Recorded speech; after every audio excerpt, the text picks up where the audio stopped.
Today we will present the topic of December in 1986, December uprising.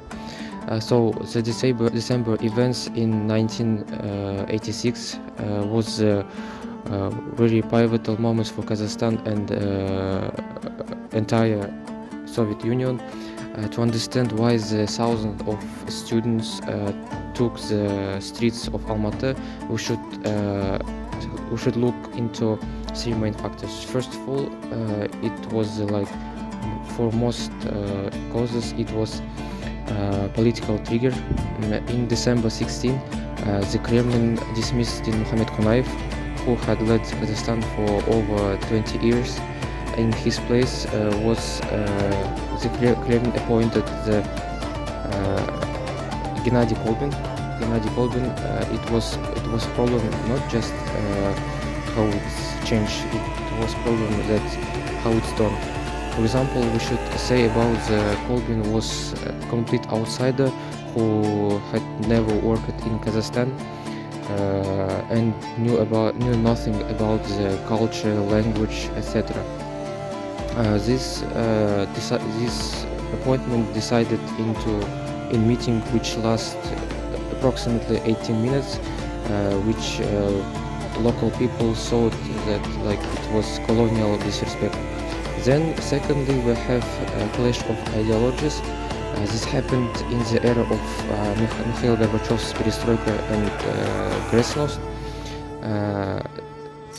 which promised the more openness, more democracy, and the youth of Kazakhstan took these expectations, took these promises literally, and they thought that they have, for example, they had right to express their opinion, and that leadership should represent the republic's interest.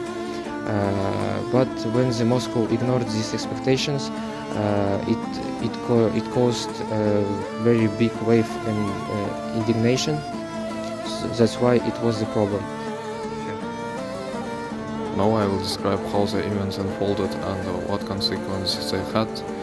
On December 17, 1986, thousands of students gathered at Brezhnev Square in Almaty. At first, the demonstration were peaceful and focused on political justice and national dignity.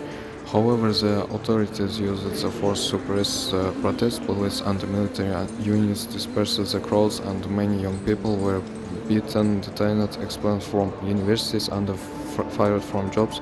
Some participants died. Also, this officially denied at the time. After the protest, repression continued.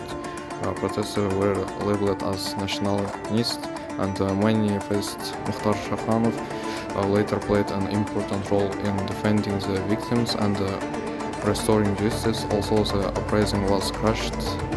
It weakened trust in Soviet power and cleared political awakening in Kazakhstan.